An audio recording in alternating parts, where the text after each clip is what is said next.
K മുരളീധരനേക്കാൾ വലിയ പോരാളിയല്ല ഷാഫി പറമ്പിലെന്ന് വടകരയിലെ CPM സ്ഥാനാർത്ഥി കെ ശൈലജ. TP വധം മാത്രമാണ് UDFിന്റെ പ്രചരണായുധം. നാടിനെ ബാധിക്കുന്ന മറ്റ് വിഷയങ്ങളൊന്നും UDF ചർച്ചയാക്കില്ല. വടകരയിലേക്ക് വിസിറ്റിംഗ് വിസയിൽ വന്നത് താനല്ലെന്നും കെ ശൈലജ 24-നോട് പറഞ്ഞു.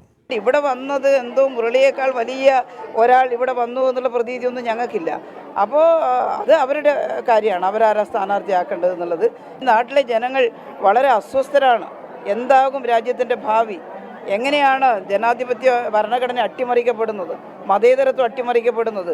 ഒന്നും ഈ UDF നേതാക്കന്മാർക്കൊരു വിഷയമേ അല്ല. ചന്ദ്രശേഖരൻ വധം അത് എപ്പോഴും നമ്മൾ പറയുന്നുണ്ട്, അതൊരു സങ്കടമുള്ളൊരു കാര്യമാണ്. പക്ഷേ അങ്ങനെയുള്ള നിരവധി സംഭവങ്ങൾ കേരളത്തിലുണ്ടായിട്ടുണ്ട്.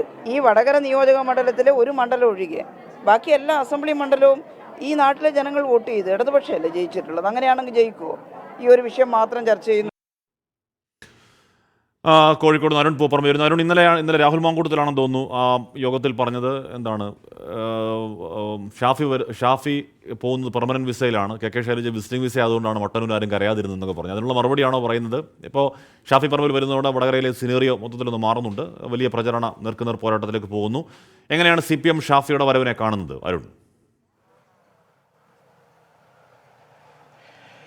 തീർച്ചയായും ഹാഷ്മി, അതായത് ഒരു കാര്യം ഉറപ്പാണ്, കേരളത്തിലെ ഏറ്റവും അതിശക്തമായ ഒരു രാഷ്ട്രീയ പോരാട്ടം വടകരയിൽ ഉണ്ടാകുമെന്ന കാര്യത്തിൽ ഒരു തരത്തിലുള്ള സംശയമില്ല. അതിനെല്ലാ കളവും ഒരുങ്ങിക്കഴിഞ്ഞിട്ടുണ്ട് എന്നതാണ് ഏറ്റവും പ്രധാനപ്പെട്ട കാര്യം. മുരളീധരൻ മാറി ഷാഫി പറമ്പിൽ എത്തുമ്പോൾ UDFിൽ ആദ്യഘട്ടത്തിൽ ഒരു ആശയക്കുഴപ്പം ഉണ്ടായിരുന്നെങ്കിലും ഷാഫി പറമ്പിലിൻ്റെ വരവോടെ അതാകെ മാറി. അത്തരത്തിലുള്ള ആശയക്കുഴപ്പങ്ങളെല്ലാം പരിഹരിച്ചു എന്നതാണ് UDFിൻ്റെ വിലയിരുത്തൽ. അത് മുസ്ലിം ലീഗ് ശക്തമായി രംഗത്തുണ്ട്. യുവജന രംഗം, അതായത് യൂത്ത് ലീഗ്, യൂത്ത് കോൺഗ്രസ് ഉൾപ്പെടെയുള്ള സംഘടനകളുടെ വലിയ തരത്തിലുള്ള പ്രചണ്ഡമായ പ്രചാരണം അവർ വടകരയിൽ സംസ്ഥാന തലത്തിലെ നേതാക്കൾ പോലും വടകരയിൽ എത്തി കേന്ദ്രീകരിച്ചുകൊണ്ടുള്ള പ്രവർത്തനം നടത്തി വരുന്നു. സോഷ്യൽ മീഡിയയിലാകെ ഷാഫി പറമ്പിലിന്റെ വരവോടെ ഒരു ഇമ്പാക്റ്റ് ആദ്യഘട്ടത്തിൽ തന്നെ ഉണ്ടാക്കാൻ സാധിച്ചു എന്ന വിലയിരുത്തൽ UDFിനെ സംബന്ധിച്ചിടത്തോളം ഉണ്ട്. അത് തെരഞ്ഞെടുപ്പിലാകെ മുന്നേറ്റം ഉണ്ടാകുമെന്ന ഒരു പ്രതീക്ഷ UDF ക്യാമ്പുകൾ പങ്കുവെക്കുന്നുമുണ്ട്. അതോടൊപ്പം തന്നെ TP വധം ഉൾപ്പെടെ ഈ തെരഞ്ഞെടുപ്പിലും പ്രധാനപ്പെട്ട പ്രചാരണ ആയുധമാകും എന്ന കാര്യത്തിൽ സംശയമില്ല. അതിൻ്റെ സൂചനകൾ ഇതിനകം നൽകിക്കഴിഞ്ഞു.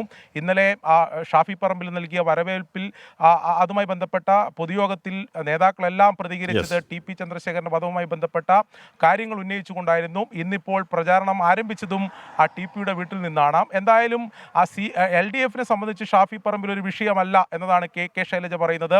മുരളിയേക്കാൾ വലിയ പോരാളിയല്ല ഷാഫി പറമ്പിൽ എന്ന് കെ ശൈലജ പറയുമ്പോഴും ഇത്തരത്തിൽ ഷാഫി പറമ്പിലിൻ്റെ വരവ് LDF ക്യാമ്പിൽ ആ രീതിയിൽ ഇതിൻ്റെ മറുപ്രചാരണത്തിന് എന്തൊക്കെ കാര്യങ്ങൾ ഒരുക്കണമെന്ന ചർച്ചകൾ ഉണ്ടാക്കിയിട്ടുണ്ട്. അല്ലെങ്കിൽ TP വധം പോലുള്ള കാര്യങ്ങൾ വീണ്ടും ഈ തെരഞ്ഞെടുപ്പിൽ ഉന്നയിക്കുമ്പോൾ അതിനെ എങ്ങനെ പ്രതിരോധിക്കണമെന്ന കാര്യം LDFും ആലോചിക്കുന്നുണ്ട്. അത്തരത്തിൽ ചന്ദ്രശേഖരന്റെ വീട്ടിലെത്തിയാണ്, അല്ലെങ്കിൽ കെ രമയുടെ വീട്ടിലെത്തിയാണ്, സ്മൃതി ഒക്കെ അവിടെ പോയിട്ടാണ് ഷാഫി ഇലക്ഷൻ പ്രചരണം തുടങ്ങിയത്. അതടക്കം വിഷയമാക്കിയാണ് UDF. എന്തായാലും ഷാഫിയുടെ വടകരയിലേക്കുള്ള വരവ് അത്രത്തോളം അപ്രതീക്ഷിതമായിരുന്നു. അപ്പം അവിടെ കൊണ്ടും കൊടുത്തും ഒക്കെയുള്ള ചൂടുപിടിച്ച പ്രചരണം പുരോഗമിക്കുകയാണ്. ഇവിടെ